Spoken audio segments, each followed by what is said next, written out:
కేంద్ర ప్రభుత్వం తాజాగా ప్రకటించిన ఆకర్షణీయ నగరాల జాబితాలో రాజధాని అమరావతికి చోటు దక్కింది.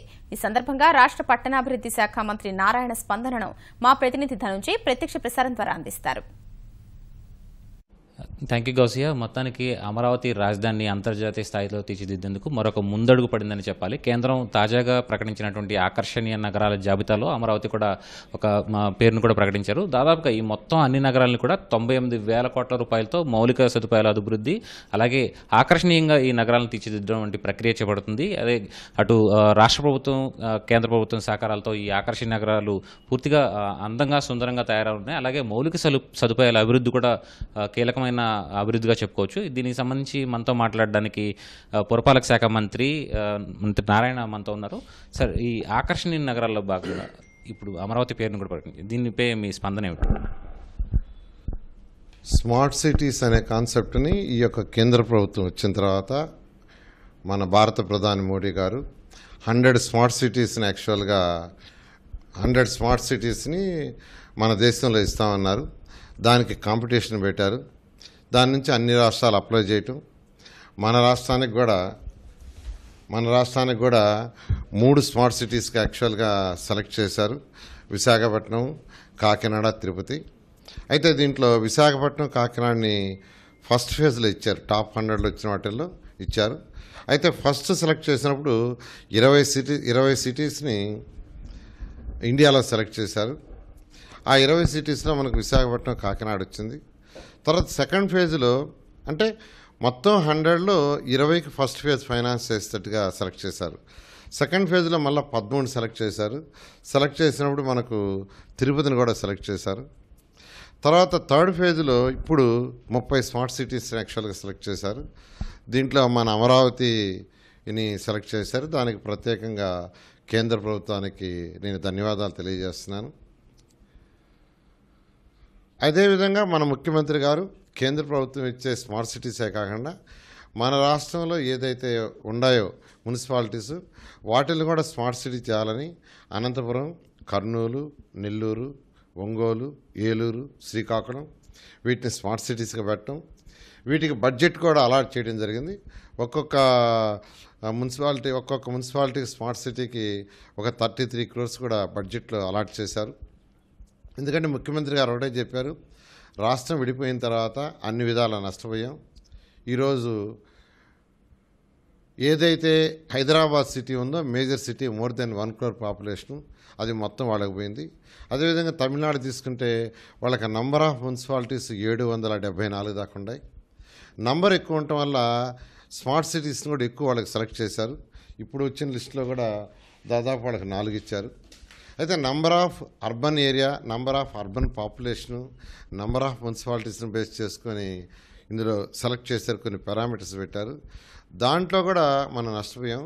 మొత్తం 110 మున్సిపాలిటీస్ ఉంటే అందులో 25 నగర పంచాయతీలు ఉన్నాయి. మనకున్న హయ్యెస్ట్ మున్సిపాలిటీ విశాఖపట్నం యొక్క పాపులేషన్ కేవలం 20 lakhs. తర్వాత విజయవాడ 10 lakhs 2011 సెన్సస్ ప్రకారం. ఆ విధంగా కూడా మనం నష్టపోయాం. అయినప్పటికీ మనం ఫస్ట్ 100లో 3 రావటం, తర్వాత మరొకటి యాడ్ అవ్వటం నిజంగా ఇది సంతోషించదగ్గ విషయం. దీనికి అందరూ అధికారులు అన్ని విధాలకు కృషి చేశారు. వాళ్ళందరూ కూడా ధన్యవాదాలు తెలియజేస్తున్నాం. ఆకర్షణీయ నగరాల్లో భాగంగా మనకి అమరావతికి స్పెసిఫిక్గా వచ్చేటువంటి బెనిఫిట్ ఏమిటంటారు? ఖచ్చితంగా ఈరోజు మామూలుగా స్మార్ట్ సిటీలో వాళ్ళు చెప్పిన కాన్సెప్ట్ ఏంటంటే every year 100 crores central government ఇస్తుంది, 100 crores స్టేట్ గవర్నమెంట్ పెట్టమన్నారు. ఇది కాకుండా పీపీపీ మోడల్లో మరొక 200, 300, 400 కోట్లు పీపీపీ మోడల్ ఫండ్ తీసుకొని మొత్తం ఆ డబ్బుతో డెవలప్ చేస్తే ఆ సిటీ మొత్తం స్మార్ట్ సిటీ. స్మార్ట్ అంటే ప్రజలకి అన్ని విధాల అన్ని వసతులు ఉండేట్టుగా లేవబుల్గా చేయటం. అంటే ఫర్ ఎగ్జాంపుల్ వాటర్ ఉంది, వాటర్ వేస్ట్ కాకుండా ఉండాలంటే అన్నిటికీ మీటర్లు పెట్టడం, 24 hours వాటర్ ఇవ్వాలా. ఇప్పుడు మీటర్లు లేవు, వాటర్ వాడేవాళ్ళు వాడుతున్నారు, వేస్ట్ చేసేవాళ్ళు వేస్ట్ చేస్తున్నారు. దాదాపు 25% ఆఫ్ ది వాటర్ ఈరోజు వేస్ట్ అవుతుంది. ఎప్పుడైతే మనం మీటర్లు పెడతామో ఎక్కువ ఖర్చు పెట్టగలిగిన వాళ్ళు ఎక్కువ డబ్బులు కట్టుకుంటారు, తక్కువ ఖర్చు పెట్టగలిగిన వాళ్ళు తక్కువ ఖర్చు పెట్టుకుంటారు. పెట్టలేని పూర్ వాళ్ళు ఉంటే వాళ్ళకి ప్రభుత్వం సబ్సిడీ చేస్తుంది. అట్నే లైట్స్, ఇప్పుడు ఎల్ఈడి లైట్స్ వచ్చినాయి. మొత్తం 110 మున్సిపాలిటీస్లో ఎల్ఈడి లైట్స్ పెట్టాం. అది స్మార్ట్ సిటీలో ఒక భాగం. ఎందుకంటే ఆటోమేటిక్గా ఈవినింగ్ లైట్లు ఆన్ అవుతున్నాయి, ఆటోమేటిక్గా లైట్లు ఆఫ్ అయిపోతున్నాయి. ఒకప్పుడైతే మార్నింగ్ 7 అయినా 8 అయినా 9 అయినా లైట్లు వెలుగుతుండే, పవర్ కన్జంప్షన్ అవుతున్నది. అది ఎవరి మీద పడుతుంది ఆ భారం? మళ్ళీ ప్రజల మీదే పడుతుంది. ఇప్పుడు ఆటోమేటిక్ ఆన్, ఆటోమేటిక్ ఆఫ్. ఇప్పుడైతే ఇంకా లేటెస్ట్ వచ్చినాయి టెక్నాలజీ. అదేంటంటే క్లైమేట్ని బట్టి ఒకవేళ డే టైము మబ్బులో ఎక్కువ ఉండి డార్క్ అయితే ఆటోమేటిక్ లైట్ వెళ్తాయి. ఇలా ఒక్కోసారి ఎండాకాలం 7 గంటలు 7:30 8 వరకు కూడా లైటింగ్ ఉంటుంది. లైటింగ్ డార్క్ అయిన దాకా లైట్ వెలగవు. అలాంటి లేటెస్ట్ టెక్నాలజీని అంతా ఉపయోగించేయటమే ఈ యొక్క స్మార్ట్ సిటీ. ప్రతి ఒక్కరూ లివబుల్గా కంఫర్టబుల్గా ఉండాలనేదే స్మార్ట్ సిటీ యొక్క కాన్సెప్టు. ఖచ్చితంగా ఇటు ప్రభుత్వం ఇచ్చిన, కేంద్ర ప్రభుత్వం ఇచ్చిన 4 స్మార్ట్ సిటీస్ని మన ఆంధ్రప్రదేశ్ ఆల్రెడీ 6 స్మార్ట్ సిటీ చేసి దానికి బడ్జెట్ పెట్టింది. వీటన్నిటి కూడా రాబోయే రోజుల్లో ఖచ్చితంగా స్మార్ట్ సిటీ చేయడం జరుగుతుంది. తిరుపతి, కాకినాడ ఇలాంటి పట్టణాలు అంటే చాలా పాత పట్టణాలు. వాటిని ఆకర్షణీయంగా కానీ లేదా స్మార్ట్గా తయారు చేయడంలో కేంద్ర ప్రభుత్వ నిధులు కానీ రాష్ట్ర ప్రభుత్వ సహకారం కానీ పనికొస్తుంది. కానీ ఇప్పుడు అమరావతిని కొత్తగా కడుతున్నాం. అలాగే నార్మన్ ఫాస్టర్ లాంటి లండన్ నుంచి వచ్చినటువంటి ప్రముఖమైన డిజైనర్లు కూడా తీర్చిదిద్దుతున్నారు. అలాగే ఆధునిక టెక్నాలజీని కూడా వాడుతున్నాం. మనం ఈ ఆకర్షణీయ నగరాల్లో భాగంగా అమరావతిని కేంద్రం నుంచి వచ్చే నిధులు ఎలా ఉపయోగించుకోబోతున్నాం? ఖచ్చితంగానండి. ఇప్పుడు యాక్చువల్గా నార్మన్ ఫాస్టర్ గారు డిజైన్ చేస్తున్నారు. డిజైన్ చేయడంలోని A to Z smart city కాన్సెప్ట్తో డిజైన్ చేస్తున్నారు. స్మార్ట్ సిటీ కాన్సెప్ట్తో.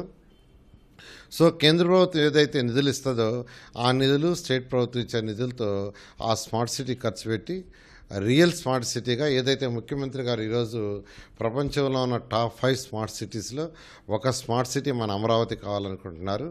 ఏదైతే ముఖ్యమంత్రి గారు ఇచ్చిన దిశానిర్దేశం ప్రకారం ఖచ్చితంగా చేయడం జరుగుతుంది.